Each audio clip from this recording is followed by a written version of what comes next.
because I think sometimes when you hear people say reasons, it's more like an excuse. Yeah. And that's not my perspective at all. It's saying, okay, what did I do to cause the outcome? And what could I do differently moving forward to cause a better outcome if it was a mistake? Yeah. And if it was something that was successful, what did I do to cause that outcome? And now how can I put that on steroids? How can I amplify that? Totally. You're listening to the Just Start Real Estate Podcast. If you're serious about your real estate investing business and need real answers, you are in the right place. And now, your host, Mike Simmons. Hey guys, thank you for joining me on Just Start Real Estate. I appreciate you being here. I appreciate you tuning in. You could be a lot of places. You are here, so that makes you awesome and one of my very best friends. So thank you for tuning in. I appreciate it. I've got a good one for you today, guys. I've got somebody on who has been all over the place in terms of where you can find him. He's been on the nightly news with Brian Williams, CNBC, The Washington Post, just all over the place. This guy has been on TV and the radio, everywhere. Very smart guy. His name is Dan Rochon, and he is a real estate agent, and he has a team that consistently are top producers in their marketplace. Through their investment company, Dan and Traci have been investing in residential and commercial real estate for more than a decade. Dan's purpose in life is to help people achieve greatness through his teaching, coaching, and mentorships. He leads the Greetings Virginia Sales Network for his agents and staff to exceed their clients' expectations. Additionally, Dan is the author of Real Estate Evolution, the 10-step guide to C.P.I, which stands for Consistent and Predictable Income for Real Estate Agents. I'm super stoked to have Dan on the show. It was a great interview, a lot of fun, a lot of good stuff shared, so I know you guys are going to dig this. So without any further ado, I give you Dan. All right, Dan, thank you for being on the show. I appreciate you doing this. My pleasure. Yeah, this is going to be fun. So I do some forensic investigation when I talk to people. I like to be prepared and have a sense without going overboard because I like to have the conversation go where it wants to go. But man, you've just done a ton. Like you've been featured Washington Post, Today Show, CNBC, Nightly News with Brian. Like you've been all over the place, right? You're doing a lot, and you have a book out that we'll definitely get into. But why don't we give the folks a little bit of background on you, other than the highlight reel, which is super impressive. But how did you get into real estate, and what were you doing before that, if anything, in outside of real estate? What made you kind of get into this arena? How'd that start? Yeah, Mike. So in 2005, I was working at a steakhouse, high-end steakhouse in Washington, D.C. as a waiter. And I was, getting into my early 30s at the time, and I was living a really unhealthy life. I was an active alcoholic at the time. I quit drinking in 2005, and there was a short period of a journey from the time that I quit drinking to when I got in real estate sales that I was confused and lost. And during that time period, I knew I wanted to be an entrepreneur. I knew I was designed to be a business owner, to help people to solve their problems or achieve their goals. And I just couldn't find the way. Yeah. Right. I mean, it was like $250,000, $500,000 to be, and I was investing, before this and all that. Right. But this is going into just like as an agent. And so I finally realized that it was a lot easier to get into real estate sales than buy a Quiznos. Right. True. Yeah, that's true. And so, a couple $1,000s, 60 hours of curriculum, and I was able to start a business. Yeah. By the way, Quiznos is fantastic. I don't know if that's just a random example, but Quiznos is great. I was looking at the time, I was looking at Five Guys. I looked at Quiznos. Okay. There's probably, half a dozen I seriously looked at. Yeah. And, they seem like great opportunities for to own, but I just couldn't raise the capital. Yeah. And I didn't have the money. So, so I got into real estate sales 2007, in November 2007. So, this was back when they had newspapers. So I was, reading the newspaper, and the paper said, "Hey, worst time in real estate." And I said, "Oh, fantastic. Sounds like an opportunity." Yeah. And, I had a rough start. First 6 months, I didn't sell anything. I remember going to my broker, Karen, and saying, "Karen, I don't know, what I'm getting ready to pay my mortgage on my credit card. Like, this isn't working." Yeah. And she had advised for me to just focus on one thing and to do so just on one thing. And because before that, I was doing everything. Yeah. Right. I was just taking big swings and, as many swings as I could. And so I followed Karen's coaching, and I had a lot of success over that period of time, and enough success I was able to buy the brokerage that I worked in. And so that was about a year and a half after getting my license. So I was really grateful for that opportunity. There was probably, some emotional things that were driving me towards that. Like I was maybe at the time I felt like there wasn't going to be another opportunity. And, looking back, I was probably naive in that assessment. Yeah. And maybe some greed or some fear of loss, maybe fed into me buying it so soon. Yeah. If I was to rewind, one of the learning opportunities that I had through that is to say, let me focus on one thing at a time and get that to 80% plus of where it needs to be, and then take on the next venture. So what did you focus on exactly when you didn't do any deals for 6 months? You said, like, what was it that turned it around for you? How did you kind of get that engine going? Well, I had a conversation with a lender, Mike. And Mike had sat down with me, and this was probably around the 4-month mark, because I was doing the activity. Yeah. I just wasn't getting the results because it's such a long tail. I was doing the activity, and Mike had, remember the market at this time was bottoming out. Yeah. And he had said, Dan, take a look at short sales as an agent. And at the time, like, short sales was taboo. No other real estate agents wanted to do them. Yep. They were hard work because the banks didn't know what they were doing, had no processes. Yeah. You could spit and you have about a 33% chance of hitting a house that needs your services. Exactly. Right? Yeah, I remember. That's you started about the same time I did. I started in 2008. Okay. Only on the investment side, right? You were on the realtor side. I was on the investment side. And you're right. Like, everyone said, run from real estate, run. And you all know, as an investor or someone who, that when everyone's running away like that, there's some opportunity there. And to your point, you could it was shooting fish in a barrel. It was just so easy to find someone who needed help or who had gone through foreclosure. And you're absolutely right. The banks were so flooded, like, just overnight, it seemed like, with all these assets that they didn't know what to do with, right? So short sales were a great opportunity, but people weren't really doing it before that because nobody had to before that. No. If you remember, that was right around the time that Bank of America bought Countrywide. Mm-hmm. Yep. And Countrywide had so many irresponsible loans. And now Bank of America, who was actually relatively responsible before we got into this, but now they have all these assets that are, all defaulting, all, and they had so many of them that, I don't know if they thought they did a good deal, maybe 6 months after that, because they had a mess on their hands. Countrywide was stoked. They were super happy about it. Yeah. Hey, I'm out. Exactly. This is your problem. I know. Yeah. I remember there was such a backlog, and it was so hard. I didn't actually hit the short sale wave. Like, I didn't do that part of it, but I know folks who just did really, really well, because there was such a tremendous opportunity at that point. And I was so new at that point too.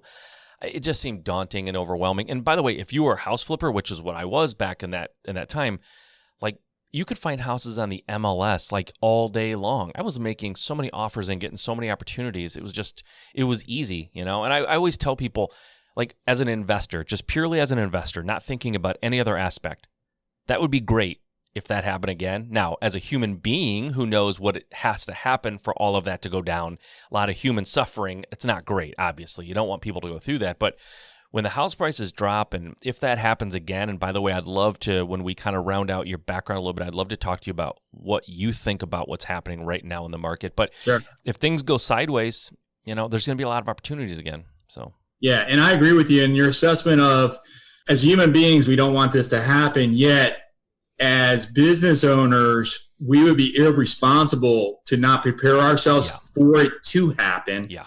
And there will be a tremendous amount of opportunity. And if you're not planning for that today by, in my opinion, stacking some cash, being liquid right now, so that worst case scenario from the investor's point of view is the market stays stable, goes up, right? Mm-hmm. Again, not the human being aspect of it, right? Yeah. But if it goes down and you're ready to jump on that, you're going to be so well positioned as an investor or as a business owner, really. Yeah, I always tell people, like, I've had investors actually, who go, "Wow, I just I really don't know if things go bad and there's a lot of foreclosures. I feel bad taking advantage of that. It's like, dude, you're not taking advantage. If you hit a button to cause it, it's on you. Yes, you're a bad person. But if it happens, like you said, it's irresponsible as a business owner. And if you have people working for you, like now it's compounded, right? Now, it's irresponsible to your team, to people who rely on you to make good business decisions. You have to poise yourself and be ready for that.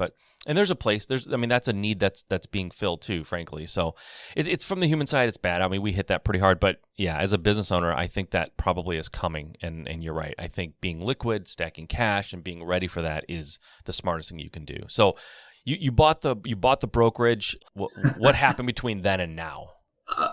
So I owned the brokerage for 10 years. And while I did that, I was really chasing two rabbits.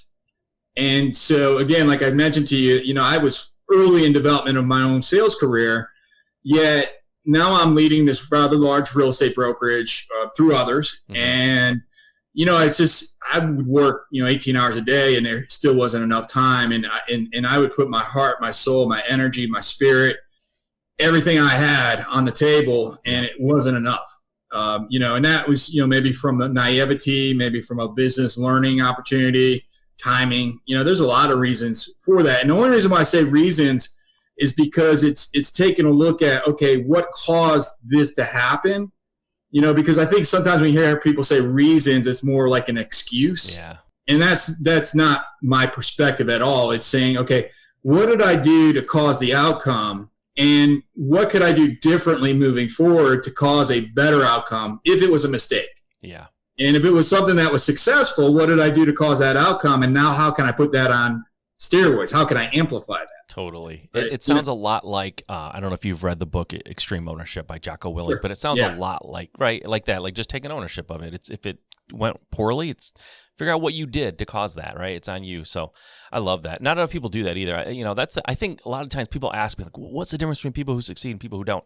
And there's a lot of variables that can go into it. But I'll tell you one variable that is constant with people who struggle and never feel like they're getting what they want. They're always pointing at other people and blaming them for their problems, whether it's their boss, their wife, the president, the economy, whatever it is. Anything that's external. It's always somebody else's fault. Those people rarely do they succeed. So awesome. So let's talk. I mean, you have so much going on. It's like this could last for hours because you've got a lot happening. Very fascinating career that you have built here. Let's talk a little bit about your book. Sure. And I got to say, I love the consistent and predictable income, that acronym that you use in there. How do you teach people? What is it? What does it mean to you? And what do you tell people about creating that consistent, predictable income? Yeah. So the book's name is Real Estate Evolution, yep. Which is the 10-step guide to C.P.I, consistent, predictable income for real estate agents. And I started to write the book. So I mentioned to you briefly that I owned the brokerage for 10 years. Yep. At the end, about a year and a half ago, almost 2 years now, I had to make a Sophie's choice.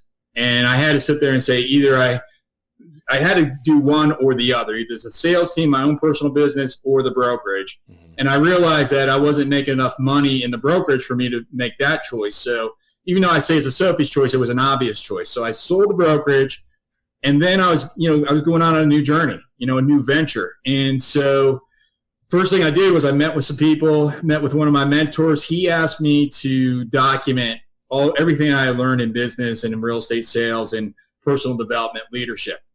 And I did. And I didn't know I was writing a book at the time because I thought I was writing a bunch of ebooks. Yeah. Right. And then about 3 months later, I'm like, oh my God, I'm not even close to the end.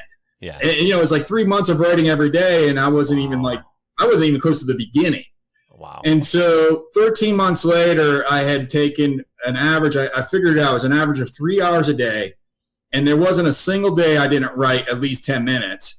So it was an average of 3 hours a day over 13 months that I documented a lot of my personal journey and a large piece of personal development. I'll tell you more about that here in a moment to answer your question. Okay. And then also a specific, here's how, as a real estate agent, you can succeed, whether that you be a new agent and you're looking to find the right way, or you're a seasoned agent and you're looking to get some consistency, or a mega agent, top producer that you're looking to get be able to enjoy the life that you're creating. Yeah. Right. Because a lot of those guys are working 18 hours a day and, making a ton of money. Like, what's the sense? Yeah, totally. Let me ask you a quick question. You work sure. for 3 hours a day for 13 months.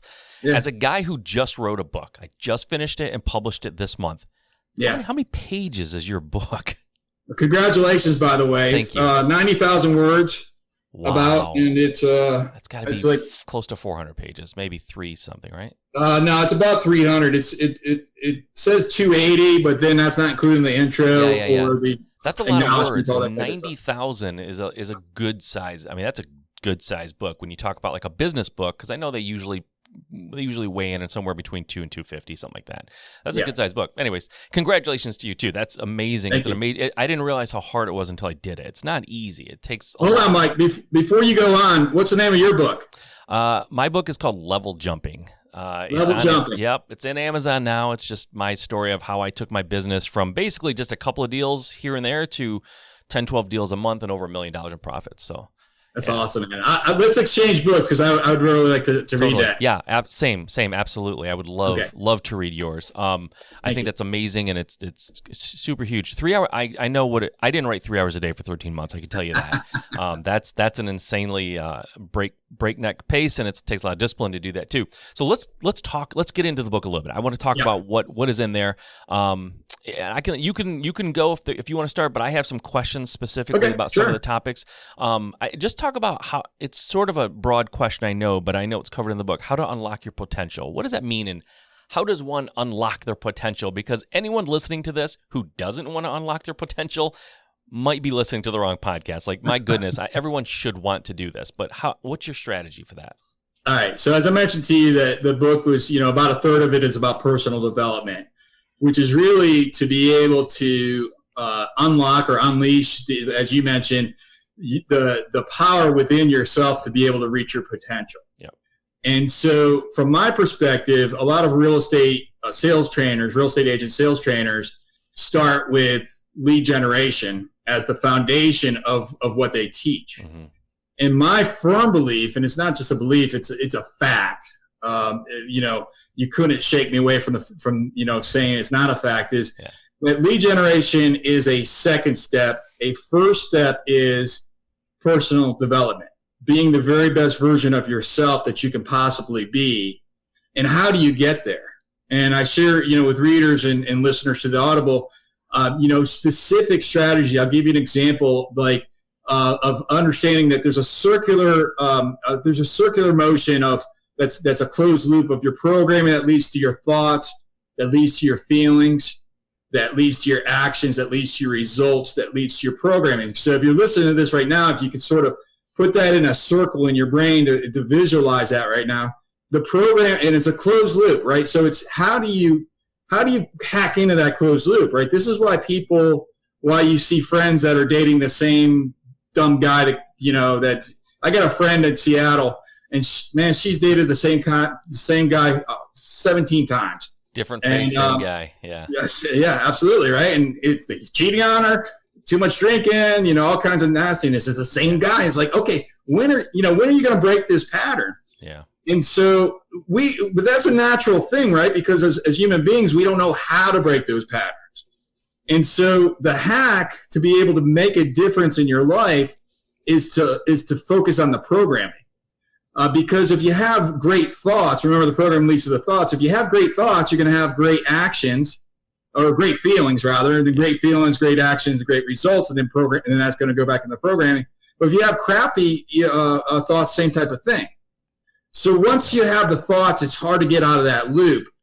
But in the programming stage, you can make a difference. In the specific things that you could do is, what are you reading? Jocko's book that you just mentioned, Extreme Ownership. It's a great book, right? Yeah. Your book, that's a great book, right? I know it already is because I know you're a great person, right? So it's what are you reading? What relationships do you have? What are things that you could do to position yourself to be healthier? Yeah. Exercise, meditation, affirmations, visualization. And maybe you're listening to this right now and you're like, that's all woo-woo stuff. I get it. Like, I've been there as well. Yet, my question that I would ask if you're thinking it's woo-woo is, has there ever been a time that I could see that somebody else has embraced affirmations and had a fantastic result as an outcome? And if the answer is yes, then you have to ask yourself how. Okay. And so that goes back into that personal development. And that, by the way, is another thing that I talk about in the book is if yes, then how, and going into, there's a lot of times that we think as human beings, like, oh, I can't do what that guy's doing. I can't buy a brokerage. I can't get REO accounts. I can't do this. But if you just stop, because there's something else that's telling you that, you just stop and you say, well, has anybody else from the same background, the same upbringing, the same gender and everything else, has anybody else that has a real similarity to me, as the same age, has anybody else produced that result? Yeah. And if the answer is yes, then all you need to do is find out how and then replicate that. Yeah. And that's the patterns that I teach there. I got to jump in. I'm going to admit something. It's going to sound like I'm talking like it's a dirty thing, but I have always been guilty of sort of waving off things that sound foo-foo. I've just always done it. And I've really only in the last couple of years have I started to come around and realize that I was wrong. And one thing I'll tell you is affirmations were probably on top of my list of things that I thought were complete garbage. But I just this is a recent revelation for me. I have started listening to, I've started running again and trying to get in better shape. But I've started, when I run, I always struggle, like, what do I listen to, right? I want to be able to lose myself a little bit, but I have started listening. There's like these YouTube channels that have like 10-minute, 12, 15-minute affirmations, essentially. It's like people it's like sound bites from people on stage, like giving very emotional, very motivational speeches, right? And I got to tell you, they really change my mood. They make me feel better about running when I'm tired. So what I kind of realized was, here was my like aha thing. When you leave a movie that's like an action movie, that's super like, great actor, great action, great movie, or it's very like a moving, emotional movie, you leave there and you feel emotionally changed, right? Your brain is in a different place. I remember when I was a kid watching Rocky movies, right? You go to a Rocky movie, you come out, what do you want to do? You want to box, like you're just all hyped up, or you watch that montage where he's working out and you just like, it makes you want to do that, right? Why wouldn't people try to feed their brain this kind of motivation, this kind of like energetic message? If that's what you need, like if you're lethargic or you feel like you just need motivation, why not feed yourself motivation? I know it's not quite like an affirmation, but for me, listening to like motivational speeches and people on stage like really talking from the heart about what it takes to succeed, it's super, super effective for me. Like really, it starts my day in a much more positive, energetic, get out there and just crush it kind of an attitude. And before that, honestly, I'm not a morning person. I struggle. I get up later than I should. I have coffee and I really struggle to get going. But when I listen to this, it switches my mind, and it's starting to train my mind to be motivated in the morning. Yeah, you hit on a few key points there as well. It's one of the things that I teach in the book is there's a certain way to do affirmations, and a part of that is you have to believe in it. Okay, and I think that's where people get hung up on the affirmations, is when there's like, I'm a millionaire, I'm a millionaire, right? Yeah. That's an affirmation. Yeah. But if I don't believe that, then my subconscious knows I don't, that my subconscious is yelling back at me like, you're full of whatever, right? Like that's what my subconscious is feeding back to me. Yeah. So you have to position yourself that you believe in what you're saying, that it's not so far out there. And that's one of the things that I've learned as well. Yeah. So, and another thing I just heard you say, excuse me, is you say, well, I feel great when I listen to these YouTube things. But remember that's the programming is listening to that, and that's triggering thoughts, which lead to your program or your feelings, right? Yeah. So it's literally like you just shared it in a very real way of how that works together. And something that I would also encourage people to do is pay attention the next time you dream. And what is that dream? Actually remember your next dream.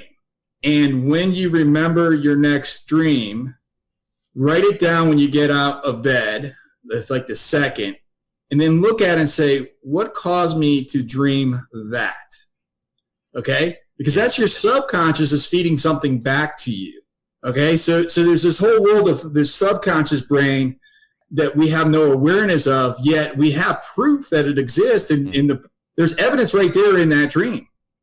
Okay? Yeah. You know, for a long time, I used to have this dream that I was still working in the restaurant, and I was still like just not able to get to my it's been a long time since I've had a restaurant dream, right? Yeah.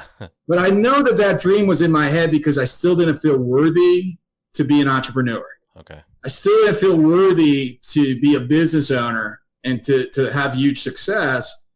And so that was caught in my subconscious. And it wasn't until I dealt with that and until I had like a breakthrough. Yeah. Wow. If I write down, my dreams are bizarre. So I don't know if you are into like analyzing that stuff, but I tell you what, my dreams are insanely weird. Definitely. Something's feeding into that, right? Totally. There's something that the other night I had a dream of something, and I didn't write it down. I don't remember what it was, but I remember waking up in the middle of the night, like I was like, oh my God, there it is right there. It was something like a wing nut or something. But I saw this thing on YouTube. Yeah. And it was just like going through the commercials or something. And then it was like, it didn't even register me consciously. And then I dream about it, 6 hours later. Yeah. Yeah. And I remember waking up like, oh my God, that's like, I remember seeing that blip on the YouTube thing. I didn't pay any attention to it. And, it got embedded in there for whatever reason. Yeah. It's good to know that just seeing something can put it in your dream, because I tell you what, a lot of times my dreams are like strangely apocalyptic, and that's very weird. But obviously I watch action movies and all this stuff, right? So a lot of times my dreams are like the world's going to hell and like, everything's going horrible. So yeah, anyways, hopefully I'm not a prophet, because we're all in trouble if my dreams come true. So, let's stay away from that in 2020, please. Exactly. I got to stop revealing too much of myself. It's going to get weird. So what are the 3 actions to take when facing adversity? How do you tell people what kind of actions should they take when something bad happens? Before you get to something bad, a large piece of that is fear. Okay. So a lot of times when we think that something bad has happened, it's a reflection of something that you're afraid of. And about 4 years ago, my family, oftentimes we go down to Punta Cana to this, really nice resort. And this is where Cirque du Soleil, they practice their, sort of their B team, the minor league Cirque du Soleil. And so they let the kids, work with these acrobats. And my daughter was about 5 years old at the time, and she was climbing up this ladder of a trapeze. Mm-hmm. She got about 3/4 of the way up, and she's like, she comes back down. So I walked over to her. I encouraged some, I whispered some encouragement to her, and she went back up. She got up this time. She flew down, and she was like, woo, right? It was like awesome for her. Yeah. When she got off the net of the trapeze, I went over to her and I said, honey, how did that feel? She's like, oh, Daddy, it was awesome. Yay, right? And I saw a parenting opportunity. I said, okay, sweetie, before you went up the ladder, what were you fearing or what were you feeling, mm-hmm. Or as the first time you're going up the ladder? She's like, I was scared. And I said, okay, so what did you do? She's like, well, I did it anyways. And I said, okay, well, what was the outcome? She's like, oh, it was great. Now, the conversation with the 5-year-old wasn't quite like that. Yeah. Right? Yeah. But that's the way I heard it, at least. Yeah. Right? That's the essence. Yeah, exactly. And so my point being is that she taught me a valuable lesson, or she reminded me of a valuable lesson, that on the other side of fear, as long as the fear is not truly keeping you safe, right. Okay, because if you're afraid to, put your head in a lion's mouth, you're probably a smart person. Yeah. Okay, that's not good. Yeah. But as long as it's not that case, oftentimes on the other side of fear is sunshine, is like an awakening, is gratitude, is something that's really, really good or fun. Yeah. And so it's understanding that when you're going through something that you're having a tough time with, a lot of times once you get through that on the other side of it, it's like that's where the money is. When I say money, I'm not saying like money. Yeah. I am, right? But it's not. I'm using that as more of an analogy than real. Yeah. So going back to your question, is to embrace the fear. Okay. So that's the one thing, right? Embrace the fear and know that on the other side of that's glory. Second thing is to understand when you're going through tough times. I've gone through some really tough times in business. And when I was going through them, I'm really proud of myself because when I was going through them, I was not a victim.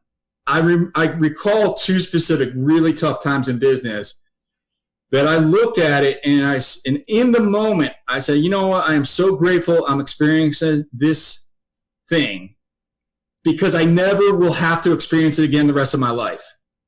Right? Yeah. It didn't mean I wanted to experience it. Right? It just understood. It just is like, hey, here's something that I can learn. And going back to what we discussed before, well, what did I do to cause this? Okay.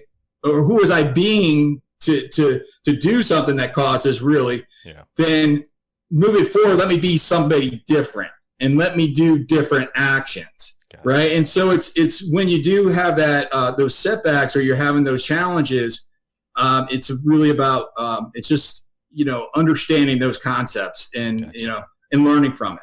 Gotcha. So let's talk about real estate agents. I know you work with them. I should say deal with them. You work with them a lot. Deal with them sounds horrible. I deal with them every single day. Deal That's with a script that we use with for sale by owners. We call it for sale by owners, and they say, I don't want to talk to another real estate agent. Like, yeah, I deal with them every single day. I get it. Exactly. So what do you? How can you help them? What are they doing wrong? Right? Like, I'll be honest. Let me tell you a quick story. So I just told you before we hopped on here that I sold my personal residence. It's done deal. I'm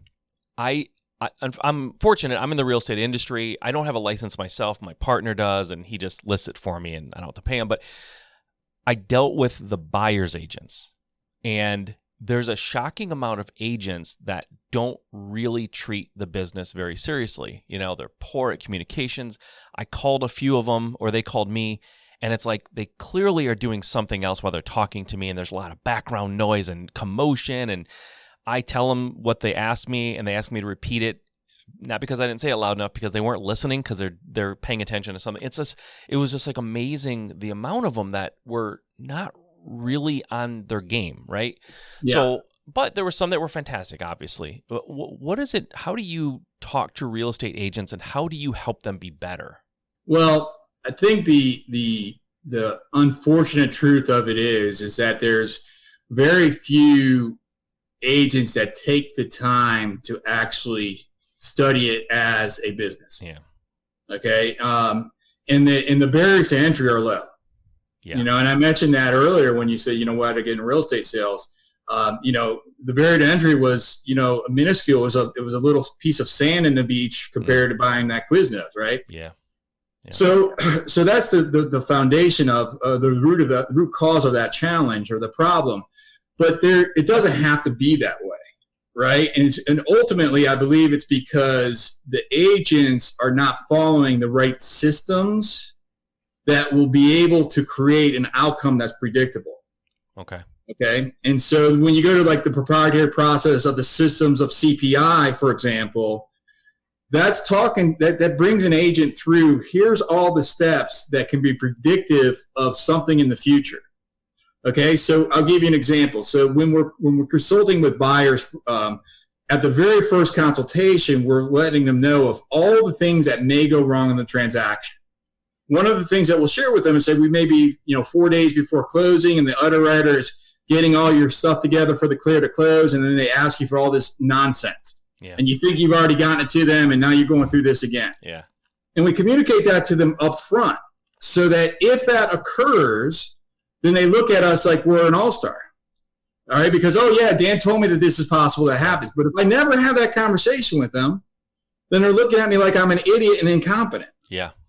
Okay, so a lot of it is just the agent's just not understanding the process of how they can utilize the right processes and systems to be able to put it in a manner that you're going to be able to serve the client at a higher level. And that's just not taught. I mean, that's the reality of it. So even myself, like I had to figure that out. I had to figure the processes out. That was after 10 years of, documenting every single thing. I was like in the learnings, and, so that's really, I think the reason for that perception, and not just perception, but often reality. Yeah, I agree. The barrier entry is low. How much when you work with real estate agents, do you get into the tactics as opposed to like the theory of the strategy? In other words, like how deep do you get into like systems for tracking leads and all that kind of stuff? Like, do you get into the nuts and bolts part of it, or is it more strategy based? No, it's the exact, it's the exact, here's how you do it. CRM, whole deal. Okay. Oh yeah. Here's the auto dollar, Mojo sells, Vulcan 7. Here's who to call. Here's the call list. Here's what you should expect as if you call X amount of expireds and you have a high skill.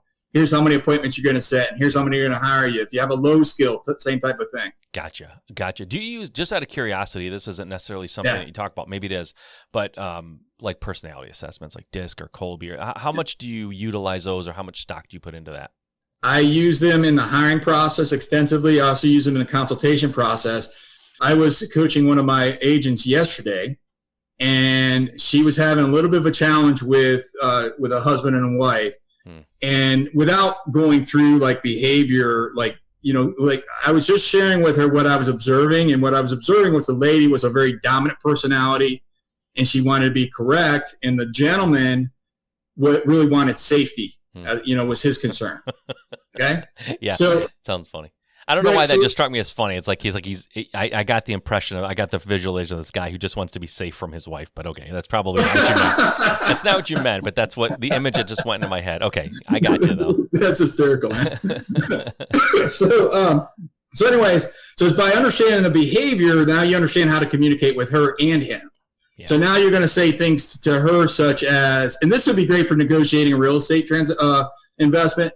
When you learn these things, and you can say to her, is what I was coaching my agent yesterday, is using words like, you're in charge. My job is to give you all the information so that you make a smart decision. Yeah. And then communicating with a gentleman such as, I know that you're going to be making a safe decision. Yeah. Right. And so it's understanding who they are and then communicating to them in the language. And now in the hiring process, and I go through the exact things in the hiring process of how to use this information, and I go and I teach it in the book. The hiring process can also be predictable. Yep. So you look at the systems, right, for that mega agent that's working 18 hours a day and hired another assistant that sucks. Well, here's the reason why, is because they didn't learn the hiring process. Yeah.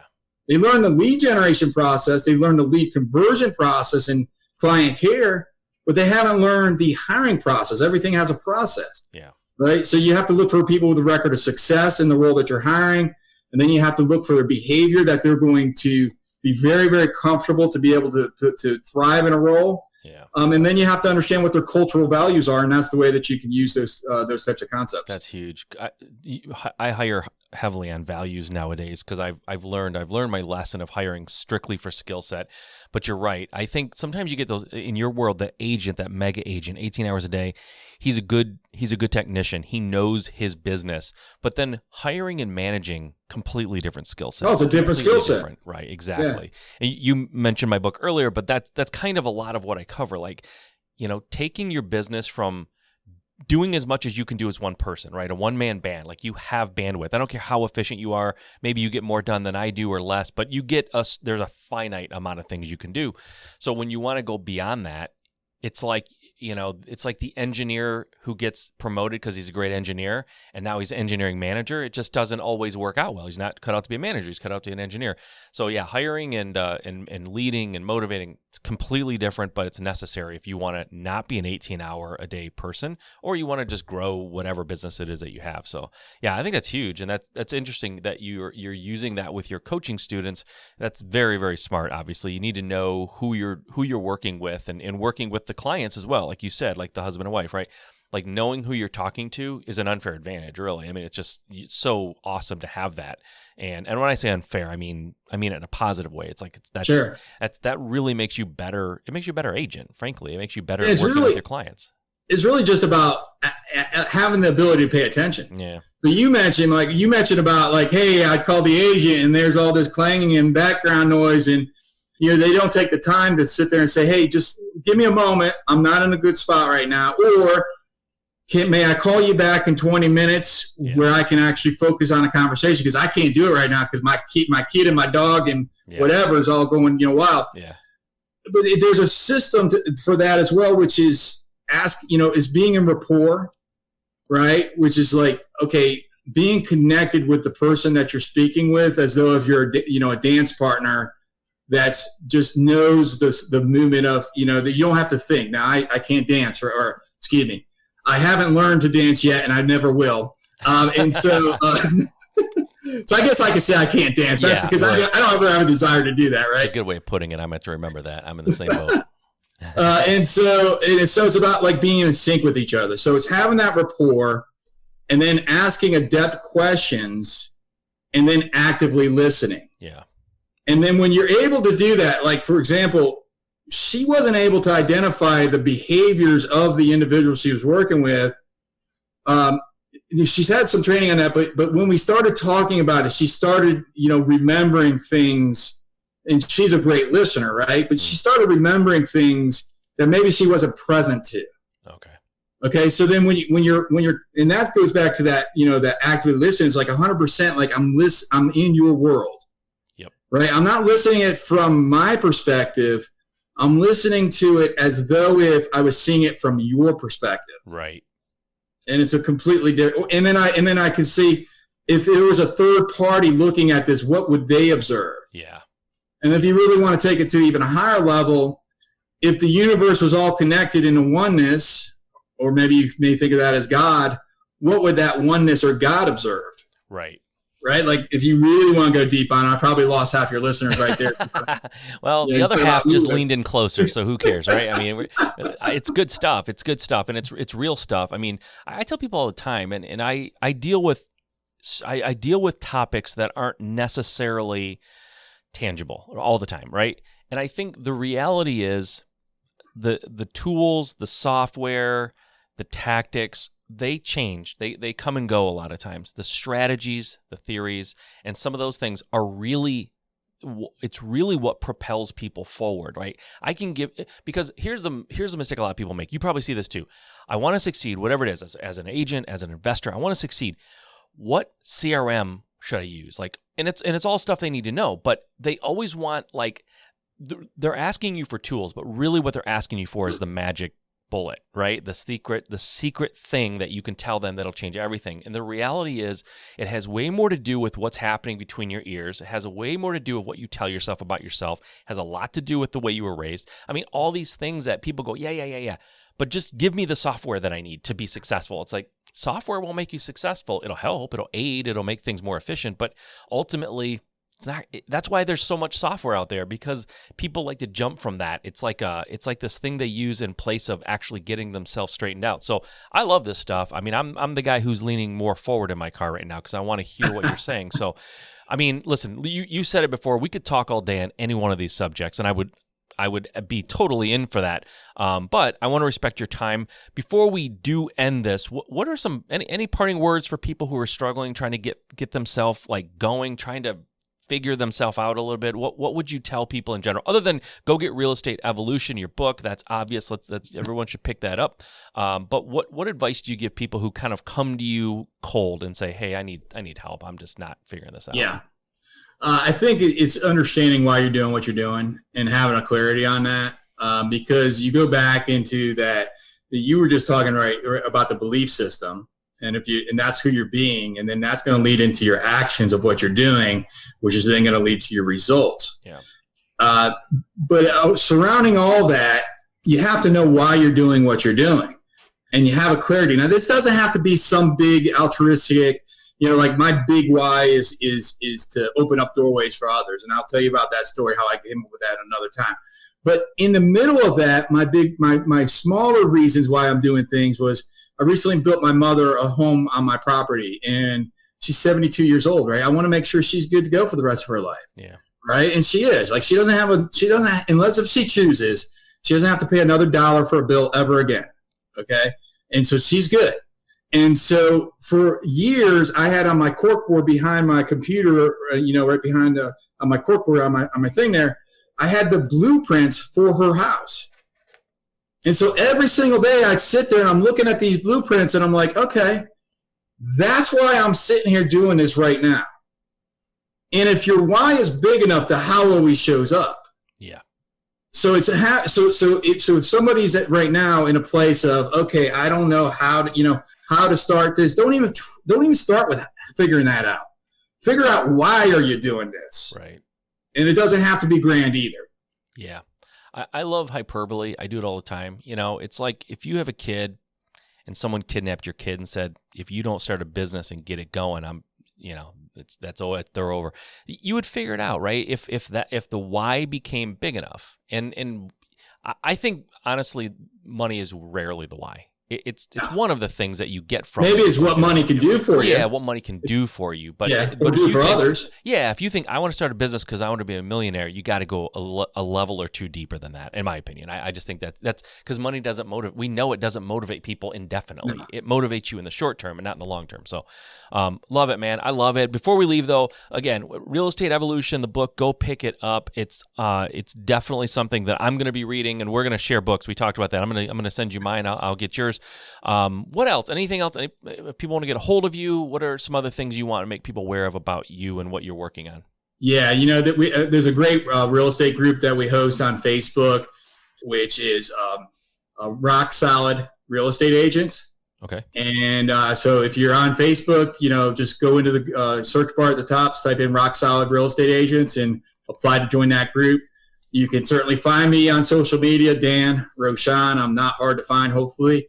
And you can always go to www.therealestateevolution.com to get the book and some specials that go along with that as well. Or you could go to Amazon and Audible. It's more expensive there, so I'm good with that as well. That's awesome. And the last name is spelled Rochon. We'll have it all in the show notes, guys, but if you're driving and you want to do this right now, that's how you spell his last name. I got to ask you real quick, a little off topic. You have an Audible version of your book. Did you record that or did you have it recorded? No. Okay. Yeah, I'm dealing with that now too with my book. I got to figure out how I want to get that done, and I was just going to look for some advice there, but we can talk offline. That'll really get things turned off here. Nobody cares about that. It's just my little world of things that I got to do. Okay, man, listen, thanks again for doing this. I appreciate it. You're a busy guy. You have a lot going on. You're sought after, so I appreciate you spending time here talking to my audience. It's been a lot of fun. I love getting to know you and this subject matter because I think it's critical. I think it is. I think people need this stuff. They shouldn't just want it. They need it. So thank you for doing that. Thank you for sharing. Thank you for being so open and honest with us. My pleasure. Thank you. All right. Thanks. All right, guys, that was a lot of fun. I enjoyed talking to Dan. Very smart guy, very cool guy, and very accomplished person. So that's always a good combination. And just a good dude. He's got a good head on his shoulders, and he's really helping people achieve and become more than they thought they could be, which is the name of the game here. So I hope you guys enjoyed that. I really enjoyed bringing him to you and having him on the show. I love sharing good people who have a message that is truly helping people, and that's Dan. So hopefully you enjoyed that. Guys, I say it all the time. You know what's coming right now, so don't turn off the sound. Don't turn it down. Listen to me. If anything, turn it up. If you want to achieve something, right? We talked about this in this episode. It's between your ears. A lot of the problem is between your ears. A lot of the problem is the way you view your challenges, the way you view yourself, and fear. So get out there and just get started. He mentioned it in the show, right? When his kid would not go up, his daughter would not go up the ladder because she was afraid, but then she just did it, right? So go out there and I can't say just do it. That's Nike, right? And I don't want to get in trouble, but get out there and just start. Get out there and go for it, guys. Make today the best day ever. I'll see you next time. Okay. You're still there. You're still listening. That's awesome. And I really appreciate that. Now, hopefully it wasn't an accident. Hopefully you didn't leave the room and I'm just talking to an empty room right now. But assuming you're still there, I want to do something really, really cool for you. For a limited time, I want to give you a free digital download of my book, the entire book, Level Jumping. If you're a listener to the show, you know it just came out and it really details how I took my business from being like one where I was just doing a few deals a month, maybe 1 or 2 deals a month, to doing over 10 and sometimes 15 deals a month and over 100 a year. And I went from doing very little profit to over $1 million in profit. And I made that transformation in a 12-month period. And this book talks about what I did, the steps I took to transform my business, and how you can too. So grab a free digital download, and you can get that by texting the words "just start," that's 2 words now, "just start," to the number 55444. So text "just start" to 55444. I will send you a free digital download of my book. It's the complete book. There's nothing held back, and that'll be completely yours just for making it to the end of the show and listening to me. And I really, really appreciate it, guys. So I want to do something nice for you. I do this every once in a while at the end of shows, and if you listen to the very end, every once in a while, I do a giveaway like this. So hopefully you enjoy that. Go grab a free copy. I hope you read it. I hope you love it. Reach out, let me know what you think. All right, guys, talk to you next time.